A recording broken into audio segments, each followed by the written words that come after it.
Hello friends. किसी महान आदमी ने कहा है, बंद आंखों में सपना देखने वालों के लिए रात छोटी पड़ जाती है और खुले आंख में सपना देखने वालों के लिए दिन छोटा पड़ जाता है। तो दोस्तों, आप कैसे सपना देखना चाहते हैं, बंद आंखों में या खुले आंख में?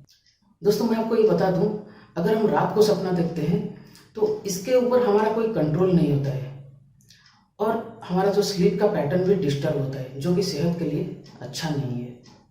और दिन में हम जो सपना देखते हैं वो हमारे कंट्रोल में भी होता है और उसको हम अचीव भी कर सकते हैं। तो चलिए दोस्तों, डिस्कस करते हैं हमारे सपनों को हम कैसे आइडेंटिफाई कर सकते हैं, उसको कैसे डिजाइन कर सकते हैं और उसको कैसे फुलफिल भी कर सकते हैं। दोस्तों, मैं हूं आपका दोस्त डॉक्टर आशुतोष जना, health and life coach. So let's get started. दोस्तों, पहले तो ये सवाल है, व्हाई ड्रीम्स? जैसे कि मैंने पिछले वीडियो में पावर ऑफ द ड्रीम्स आपको बताया था, अभी सोचने वाली बात है, ये ड्रीम जरूरी क्यों है? दोस्तों, एक बहुत सक्सेसफुल राइटर नेपोलियन हिल, उनके किताब 17 लॉज ऑफ सक्सेस में ड्रीम के बारे में जिक्र किया है। उनका पहला चैप्टर जो है वो है the definite aim of life, मतलब ड्रीम। ड्रीम को पहले चैप्टर में क्यों प्लेस किए हैं? Because dream is the seed of success. लेकिन क्या असल जिंदगी में हम ड्रीम के हिसाब से चलते हैं? शायद नहीं, क्योंकि बहुत दुख के साथ मुझे बताना पड़ता है कि 19 out of 20 Indians having know dreams. क्यों 95% लोगों के पास ड्रीम नहीं है?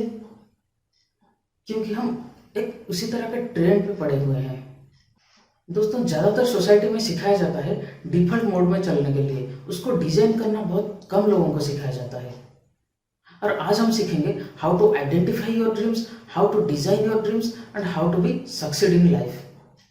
दोस्तों, मैं आपको बताता हूं हम क्यों डिफॉल्ट मोड में चलते हैं, इसको डिजाइन करने में हम क्यों फेल हो जाते हैं।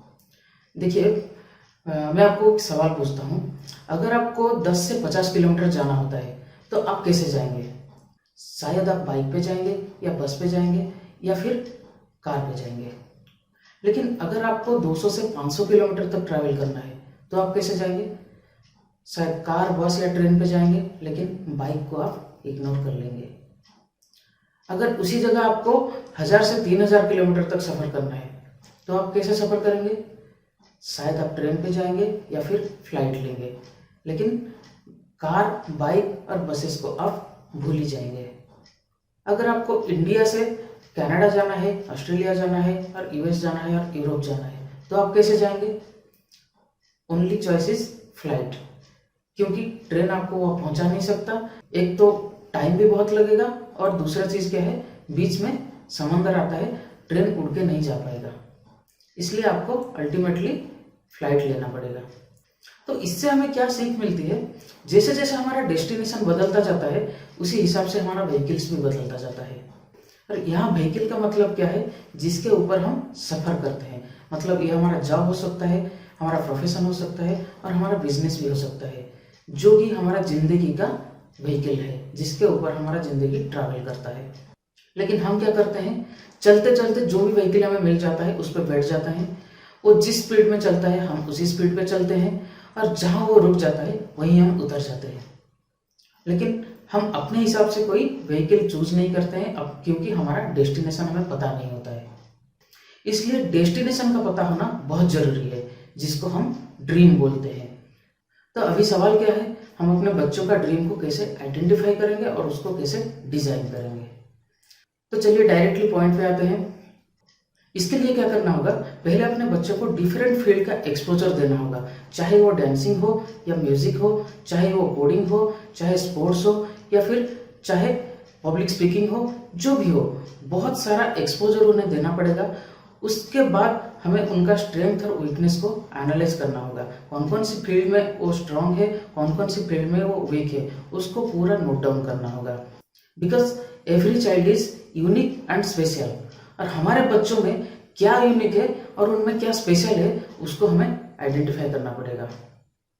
फिर जब हमें उनका स्ट्रेंथ और वीकनेस के बारे में पता चल जाएगा, उसके बाद क्या करना है, उनका जो भी स्ट्रेंथ है उसके ऊपर फोकस करना है, वीकनेसेस को सिंपली इग्नोर करना है। क्योंकि अगर हम वीकनेस को सुधारने जाएंगे तो जितना टाइम लगेगा उस बीच में उनका स्ट्रेंथ जो है वो भूल जाएंगे।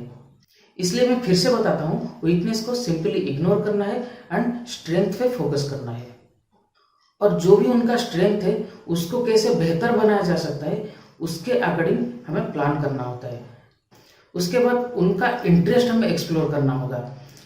मान लीजिए आज आपका बच्चा क्रिकेट देख रहा है, अभी उसका इंटरेस्ट है क्रिकेटर बनने के लिए, सचिन तेंदुलकर जैसा बनने के लिए। फिर 2 घंटे बाद जब वो मूवी देखेगा उसका इंटरेस्ट आ जाएगा अमिताभ बच्चन जैसा बनने का या फिर ऋतिक रोशन जैसा बनने का।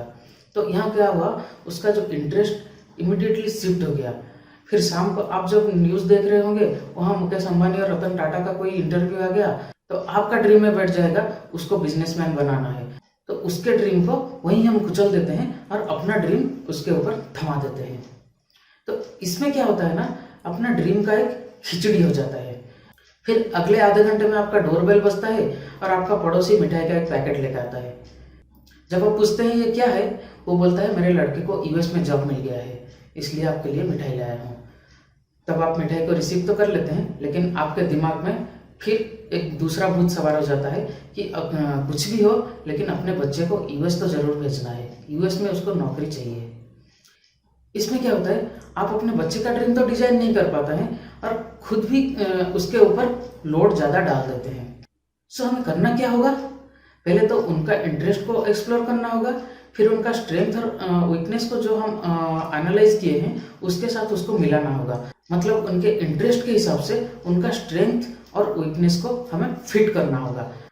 फिर क्या करना होता है, उनके मन में एक रोल मॉडल फिक्स करना होता है जिनके फ्लूप्रिंट को फॉलो करके उन्हें आगे चलना होता है। और ऐसे चलते चलते उनका जो डिजायर है वो बर्निंग डिजायर में कन्वर्ट हो जाएगा। फिर आगे आता है एग्जीक्यूशन, वो अगला स्टेप होता है। उसे हम कैसे करेंगे, जो भी ड्रीम हम आइडेंटिफाई किए हैं उसको रिटिन फॉर्मेट में लाना होता है। ये ड्रीम को रिटिन फॉर्मेट में लाना क्यों जरूरी है, क्योंकि रोज 12 से 60,000 थॉट्स हमारे मन में आता है और उनमें से 95% रिपीटेटिव होते हैं, ओनली 5% न्यू थॉट्स आते हैं, जिनमें से 80% नेगेटिव थॉट्स होते हैं और ओनली 20% पॉजिटिव थॉट्स होते हैं। और जो टोटल जितने थॉट्स हमारे मन में आते हैं उनमें से 95 से 97% हम भूल जाते हैं, रिटेन करते हैं ओनली 3 to 5%। इसलिए एक रिटेन ड्रीम होना बहुत जरूरी है, क्योंकि हम हमारा या हमारे बच्चे का जो भी ड्रीम्स हमने आइडेंटिफाई किया है उसको डिजाइन करने के लिए पहले रिटेन फॉर्मेट में लाना होगा। और उसको कैसे डिजाइन करेंगे, उसका गोल कैसे सेट करेंगे, ये हम दूसरे वीडियो में कवर करेंगे। अगर आप चाहते हैं ये सारे वीडियो आपको नोटिफिकेशन में मिल जाए तो आप हमारे चैनल को सब्सक्राइब करना मत भूलिएगा और सब्सक्राइब करने के बाद बेल आइकन को जरूर दबा दीजिएगा। तो चलिए दोस्तों, एक स्पीड रिकैप कर लेते हैं। आपके बच्चे का ड्रीम को कैसे आइडेंटिफाई करना है, पहले तो उनको डिफरेंट हराइजन को दिखाना होता है, डिफरेंट फील्ड में उनको एक्सपोजर देना होता है, फिर उनका इंटरेस्ट को हमें एक्सप्लोर करना होता है, फिर उसके बाद क्या होता है, उनके इंटरेस्ट के हिसाब से उनका स्ट्रेंथ को हमें मैच करना होता है। अगर उनके इंटरेस्ट के साथ उनका स्ट्रेंथ मैच हो जाए फिर उनको एक रोल मॉडल दिलाना होता है जिनके फुटप्रिंट पे चल के वो आगे बढ़ सकते हैं। फिर उसके बाद जो भी हमने किया उसको एक रिटिन फॉर्मेट में लाना है। और यहाँ तक जो रिटिन फॉर्मेट तक आ गया, ये एक स्टेप कंप्लीट होता है। इसके आगे उसको कैसे कैटेगराइजेशन किया जाता है और गोल कैसे सेटिंग किया जाता है, इसको हम दूसरे वीडियो में कवर करेंगे। अगर आप चाहते हैं ये वीडियो के थ्रू किसी का लाइफ चेंज हो सकता है तो ये वीडियो को शेयर करना मत भूलिएगा। शेयरिंग का प्लेटफॉर्म आपके पास है, डिजिटल मीडिया का जमाना है, आप कहीं भी शेयर कीजिए लेकिन दिल से कीजिए। तो इस वीडियो में फिलहाल इतना ही, मिलते हैं अगले वीडियो में और डिस्कस करते हैं ड्रीम को कैसे कैटेगराइज करते हैं और गोल कैसे सेटिंग करते हैं। तब तक के लिए विदाई लेते हैं, धन्यवाद, नमस्कार।